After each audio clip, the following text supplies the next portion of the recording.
Hello and welcome to another Doctor's Assistant 1 video, and today I'm taking a look, unfortunately for me, at the fifth and last issue in the Jon Pertwee Third Doctor miniseries. Oh, it breaks my heart. I actually do feel a bit, I won't go so far to say dead inside now, but a bit, taken aback by it really, because I have absolutely adored, reading these back to back, absolutely loved it. I mean, I can only imagine what it must feel like if you've grown up with Jon Pertwee's Doctor, and that. I mean, Paul Cornell, you beauty, because this is just such a love letter to the Jon Pertwee era. And anyway, I'm getting a bit ahead of myself, as usual. But yeah. 05, the TARDIS barcode there, which is always nice. Titan Comics, Paul Cornell, other thing there. Then you got the Brigadier, Jon Pertwee looking badass in his amazing costume there, and then Jo Grant in the background, and the TARDIS. And then it's just this sort of pinkish colour, but it's so simplistic. And the Jon Pertwee sort of Doctor Who logo / 1996 TV movie logo there. And it just looks so simplistic, but so very, very effective. At first I didn't like it, but now it's really grown on me. I would love to be able to buy another copy of this issue and just frame that, cover, because I absolutely adore it, I don't know what the style is, to be honest, because it's like, it almost blurs a lot of fine details, because if you look at, like, the details of Jo Grant's face, or the Brigadier, for example, but like far away it looks really good, but then you go closer and it doesn't look as good, but it still has this sort of almost oil pastel like look to it, but I don't know how to describe it. It's very strange. A very strange artistic choice that I've never seen before, but love it nonetheless. Then you've got Jon Pertwee in the sort of diamond logo thing there. You got an advertisement for Torchwood. Torchwood. Or at least Torchwood, the comic book series. Oh, that was awful. Yeah, they're doing more of that, yeah. Makes no sense to me, because I thought the first series was crap. Or at least the first bunch that I've read were garbage. Digital download thingy, what's out this month by Titan Comics, or the other Doctor Who stuff primarily you can get. I mean, there's one Sherlock and that's about it, but other Titan Comics. The variant covers you could get for this one. I think the only other one that I really like is this one. I really like that one, but I also really like that one too, with the with Bessie. But primarily I like these three. I'm not too fussed with the other two. That one's awful, and that one's just meh.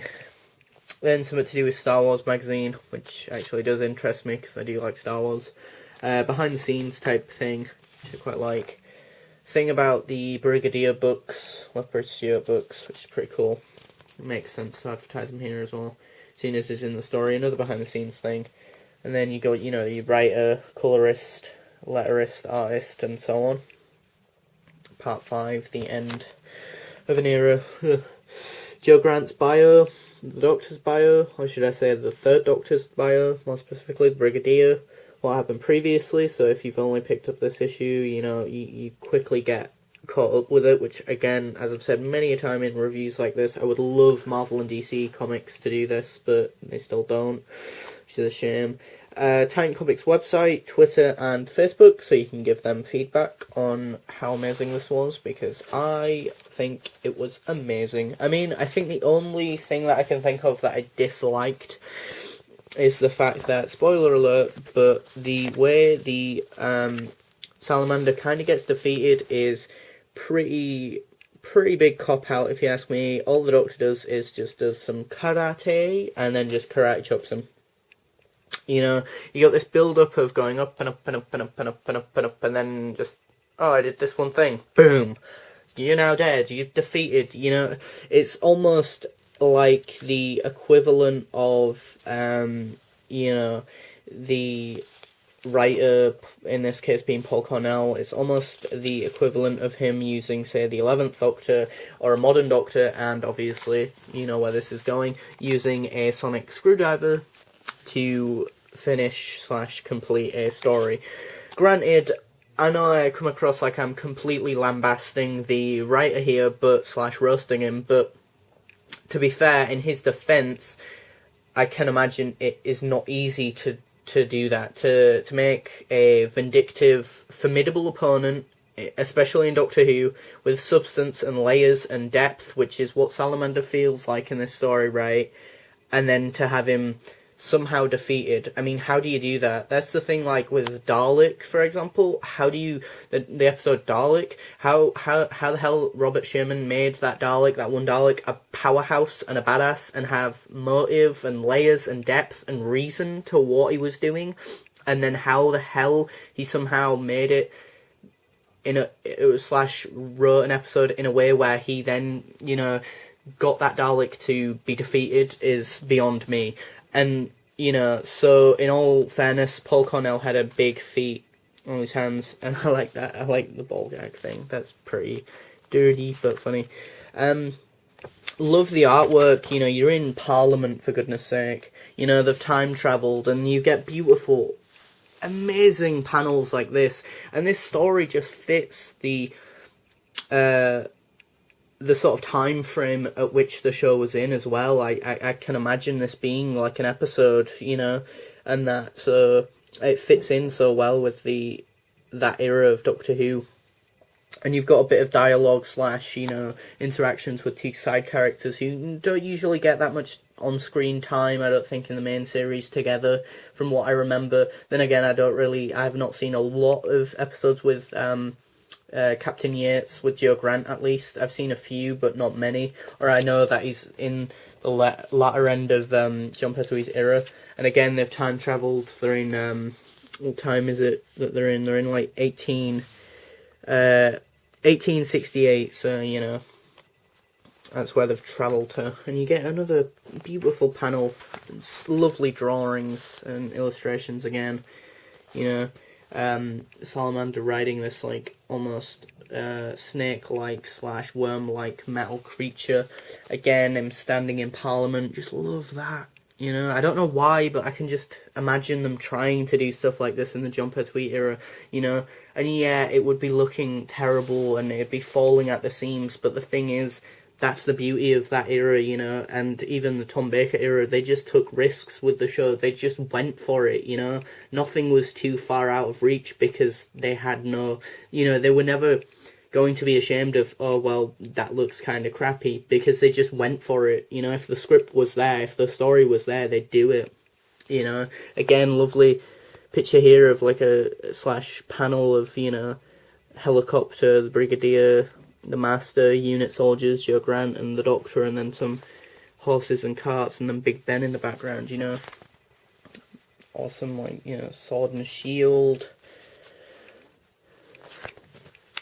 Massive panel of like loads of metal, like metal,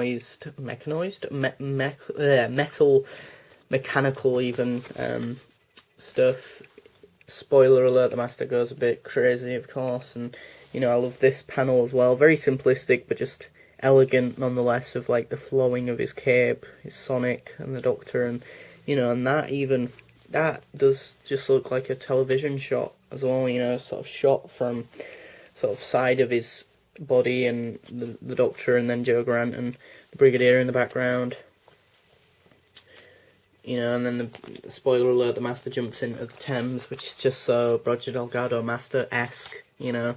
They've got his character down to a T, and same with the Doctor. I mean, this issue in particular, / maybe even miniseries, does give depth to his character of why he doesn't want to just stay on Earth and that. And I think that was a misstep in the actual televised series, unfortunately, where they just sort of brushed over that, you know. I think it was important for them to eventually get the Doctor back in space, but to the point where they almost forgot to give him a reason as to do that, you know. Obviously, as a character and as an audience, we know that the Doctor wants to go back into space because that's where he belongs, that's where he is from Gallifrey and that, but, you know, as Joe Grant almost sort of aptly says here, you know, she's, in earlier issues, she says in the series, you know, why are you going to just leave? You know, from her perspective, she just wants him to stay because, from her perspective, she's only ever met him whilst he's been on Earth, primarily. You know? So, so it makes sense for her to just be like, but Doctor, I want you to just stay, I like you. And then you see the salamander as well in the prison, and that, which he escapes from, which is pretty cool. But yeah, and it gives real depth to the Third Doctor in a way that I think, as I say, the TV show just missed out on, where, okay, by the Three Doctors he gets the dematerialization part back from the Time Lords to be able to go into space, but then he really only does it every now and then, and as the Third Doctor, but even then he sort of, I don't know, it makes sense for us as an audience member and him as a character why he'd want to go back to space, but for those characters around him, like Jo Grant, like the Brigadier, Sergeant Benton and Captain Yates, wouldn't they be asking, well, Doctor, why are you going to just leave us? Aren't we important or anything? And here, I think that arises with Jo Grant. She's, as I say, met this wonderful, genteel, sort of gentleman-like, character who has changed her world, and she don't want him to see him she doesn't want to see him go, and I think that's really good to finally get that from her character, because I don't think we ever really massively got that from the TV show. Because I think there's a bit where, in here, she says something about, or the Doctor says something about the Doctor says something about the MP people, other politician people saying something about, are you a British person or something, or a British man? And then, Jo Grant's character just immediately says, yeah, he is. So, which I thought was interesting. And then it's brought up right at the end as well by the Doctor, which I thought was even more interesting. So yeah, brilliant, absolute brilliant story, and a must-have for anyone who's any bit the Doctor Who fan. So yeah, any bit the Third Doctor fan. Thanks for watching, comment, rate and subscribe.